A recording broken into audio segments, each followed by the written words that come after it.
Welcome back to my channel. This is Kiran और आप देख रहे हैं इंडियन ब्यूटी किरण, जो है आपका अपना चैनल। यहाँ पर मैं आपको बहुत सारे वीडियोस लेकर आती हूँ आपके लिए। तो आज की वीडियो होने वाली है ऐसे ही एक इन्फॉर्मेटिव वीडियो, जिसमें मैं बताऊंगी कि एक्सट्रैक्शंस में क्या क्या चीज़ें होती हैं, क्यों एक्सट्रैक्शंस किए जाते हैं और इसका सारा प्रोसीजर। और जो मेरे साथ हुआ, यानी कि मुझे 4 एक्सट्रैक्शंस हुई है, आई गॉट 4 एक्सट्रैक्शंस।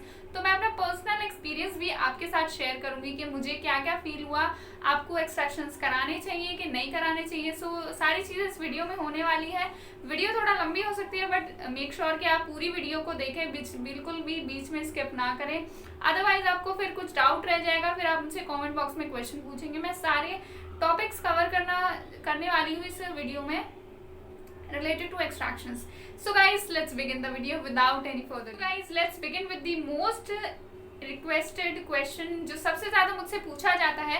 वो ये क्वेश्चन है कि एक्सट्रैक्शंस क्यों किए जाते हैं, जबकि ब्रेसेस तो हमारे दांतों को सीधा करने के लिए होते हैं, तो दांत निकालने की क्या ज़रूरत होती है। तो गाइज, इसके बहुत सारे केसेस हो सकते हैं।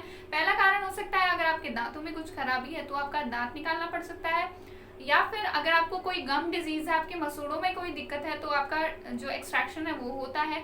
या फिर आपको अगर ओवर क्राउडिंग है तो भी हो सकता है, या फिर अगर कोई और डेंटल इशू है आपके टीथ के अंदर तो आपके एक्सट्रैक्शंस होते हैं। लेकिन ब्रेसेस में बहुत ही अलग केस है। इन केस अगर आपकी जो स्माइल है, यानी कि आपकी जो टीथ है वो ज़्यादा बाहर है और उनको अंदर ले जाना है आपको, और अगर आपके माउथ में स्पेस नहीं है, ओवर क्राउडिंग ज़्यादा हो रही है, यानी कि आपके दांत आड़े टेढ़े एक दूसरे के ऊपर मतलब भिजे हुए हैं, बिल्कुल भी स्पेस नहीं है उनमें सीधे होने के लिए, तो आपके दांतों को निकालना पड़ता है। जस्ट एग्जैक्ट केस मेरे साथ हुआ था, क्योंकि मेरे भी ओवर क्राउडिंग थी नीचे के टीथ में, और मेरे 4 एक्सट्रैक्शंस इसी वजह से करने पड़े। 2 एक्सट्रैक्शंस मेरे नीचे हुए हैं और 2 एक्सट्रैक्शंस ऊपर। तो ये रीज़न था मेरा एक्सट्रैक्शन होने का, क्योंकि मेरे ऊपर के टीथ थोड़े बाहर थे और मेरे नीचे के जो टीथ है उनमें ओवर क्राउडिंग थी, यानी कि बहुत ज़्यादा एक दूसरे से चिपके हुए दांत थे। तो उनको थोड़ा रिलैक्स करने के लिए, थोड़ा दूर करने के लिए मुझे एक्सट्रैक्शंस कराने पड़े। Okay, moving on to the second question, जो है वो बहुत सारे लोगों का है। ये भी मोस्ट रिक्वेस्टेड है, मोस्ट आस्क्ड क्वेश्चन है, जो कि है कि ये होता कैसे है, यानी कि एक्सट्रैक्शंस होते कैसे हैं, क्या प्रोसीजर होता है। तो मैं आपको बताती हूँ मेरा प्रोसीजर क्या था। मेरे जो 4 टीथ एक्सट्रैक्ट होने थे, जैसे कि आप सभी को पता है, मैं काफ़ी बार बता चुकी हूँ। तो मेरे 4 एक्सट्रैक्शंस होने थे 1 बाय 1। मैं सोच रही थी, पहले मैंने कुछ वीडियोस देखी थी, तो उनमें क्या हुआ था कि चारों टीथ उनके एक साथ एक्सट्रैक्ट कर लिए थे। तो मैं भी ये एक्सपेक्ट कर रही थी कि मेरे साथ भी वही सेम होगा, बट ऐसा नहीं हुआ, क्योंकि मेरे जो टीथ थे वो 1 बाय 1 एक्सट्रैक्ट हुए थे। जिस बिकॉज कि मुझे खाना खाने में या फिर और कोई सर में या मतलब ज़्यादा परेशानी ना हो, तो 1 बाय 1 करके उन्होंने, मेरे डॉक्टर ने, बहुत अच्छे हैं मेरे डॉक्टर, सच में बाय गॉड्स ग्रेस मुझे बहुत अच्छे डॉक्टर मिले हैं और मैं बहुत ज़्यादा खुश हूँ। मैंने इतनी सारी रिसर्च की है, उसके बाद मैंने जाके डॉक्टर सेलेक्ट किए हैं। So I am so happy. Okay guys, so question पे आते हैं।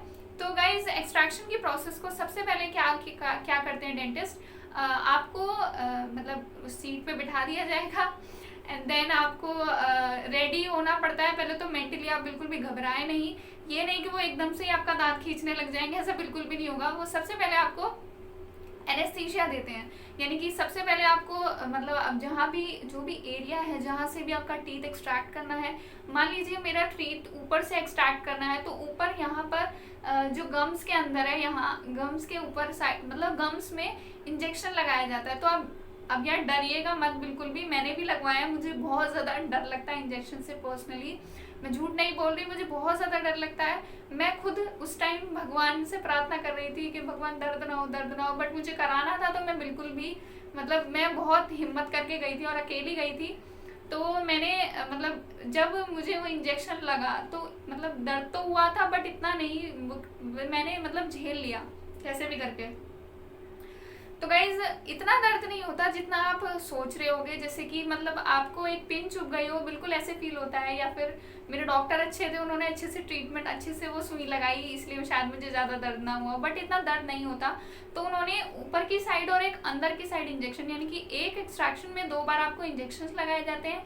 एंड देन उसके बाद जब आपका 1-2 मिनट के बाद आपको ऐसे ही छोड़ दिया जाएगा, उसके बाद आपको चेक किया जाएगा। जब आपका जो एरिया है वो बिल्कुल निल हो जाए, यानी कि बिल्कुल भी आपको फील ना हो, आपका होठ जैसे लटक जाएगा, मतलब कि बिल्कुल भी आपको फील नहीं होगा एनेस्थीसिया के असर की वजह से।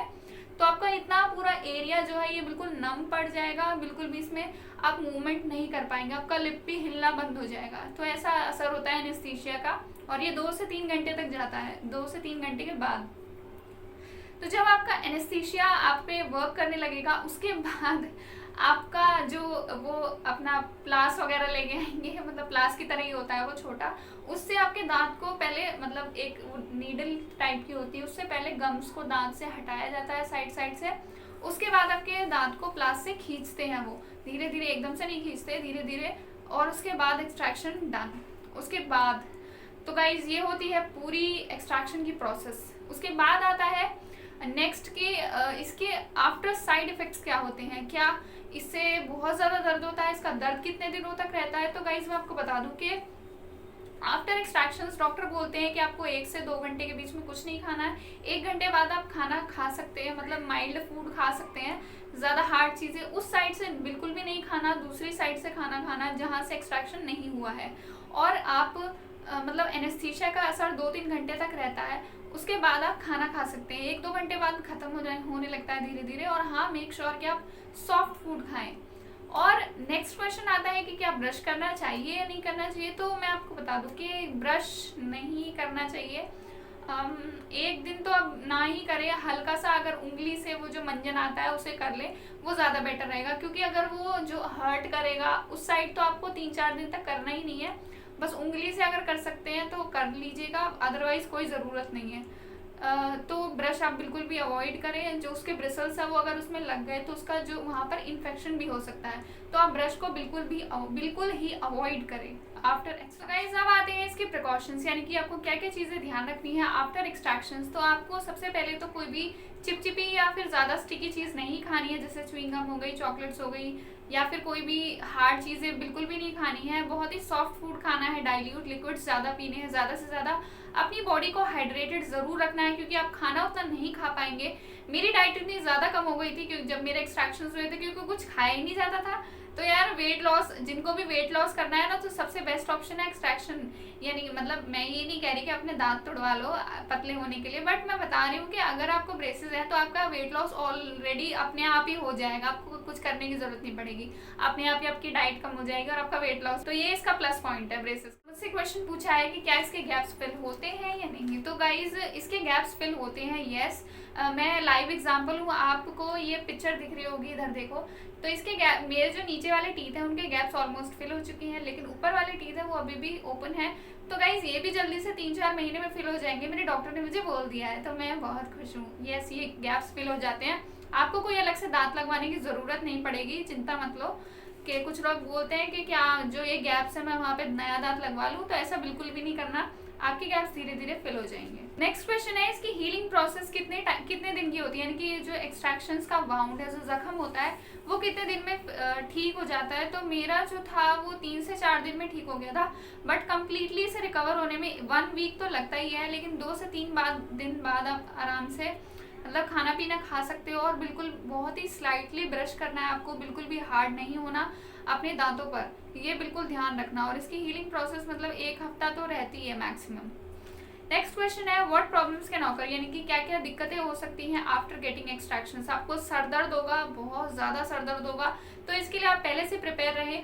अगर आप कोई भी चीज़ कराने जाते हैं तो उसके ऊपर पहले से सारी रिसर्च करके जाएं। गाइस मैं आपको बोलना चाहूँगी कि कोई भी गली में अगर छोटे मोटे क्लिनिक वाले डॉक्टर हैं, इनके पास आप बिल्कुल मत जाइएगा। मेरे बहुत सारे सब्सक्राइबर्स, 3-4 सब्सक्राइबर्स ने मुझसे बोला है कि उनका ट्रीटमेंट जो फेल हो चुका है इसी वजह से, क्योंकि उन्होंने लोकल डॉक्टर्स को दिखाया था और उनके टीथ अभी भी वैसे के वैसे ही और उनके पैसे और बर्बाद हो गए। तो आप बिल्कुल भी ये रिस्क ना लें, अच्छे डॉक्टर को दिखाएं। थोड़ा कॉस्टली हो सकता है, बट आपकी फेस का सवाल है गाइस, आपकी अपीयरेंस का सवाल है। अगर आप इतना पैसा खर्च कर रहे हैं तो अच्छी ही जगह। क्वेश्चन पूछा है कि does it affect your I site, यानी कि आई साइट या ब्रेन पर इसका असर पड़ता है एक्सट्रैक्शंस का। तो टेम्परेरी बेसिस पे इसका असर पड़ता है। आपको सर में दर्द रहेगा और आपको मतलब थोड़ा आईज में भी प्रॉब्लम होगी, पेन रहेगा, ओवरऑल पूरी बॉडी में आपको दर्द रहेगा। मतलब जब मेरे एक्सट्रैक्शन हुए थे तो जब मेरा एक्सट्रैक्शन होता था उस दिन तो मैं रोती रहती थी।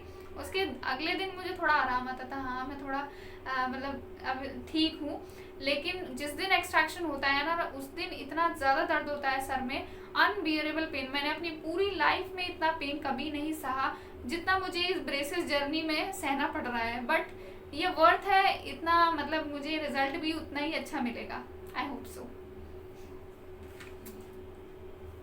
तो ये बिल्कुल भी आपकी आईसाइट या फिर ब्रेन को इफेक्ट नहीं करेगा। टेम्परेरी बेसिस पे कुछ कॉम्प्लिकेशंस आ सकती हैं, लेकिन लॉन्ग रन के लिए बिल्कुल भी आपके ब्रेन के लिए या फिर आईसाइट के लिए बिल्कुल भी हानिकारक नहीं है। मुझे अच्छा खासा दिखता है, पढ़ाई भी करती हूँ मैं, तो कोई दिक्कत नहीं है।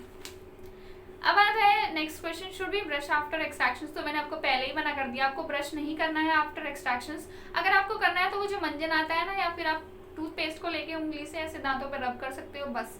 आपको बिल्कुल भी ब्रिसल वाले टूथब्रश का इस्तेमाल नहीं करना। वो आपके जो वो जहाँ जो जख्म होता है, जहाँ से दांत निकला, उस एरिया पे अगर लग गया तो वहाँ पर आपको दिक्कत हो सकती है, उसे हील होने में टाइम ज़्यादा लगेगा और आपको दर्द भी होगा। तो बिल्कुल आप अवॉइड करें ब्रशिंग। तो गाइज, ये सारे क्वेश्चंस जो आपने मुझसे पूछे थे, मैंने ऑलमोस्ट सभी का आंसर दे दिया है।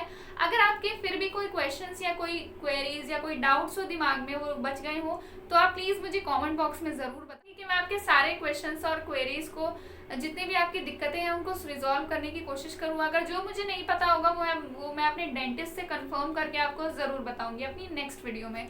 तो गाइज, अपने सजेशंस मुझे इस वीडियो के कमेंट बॉक्स में ज़रूर बताइएगा।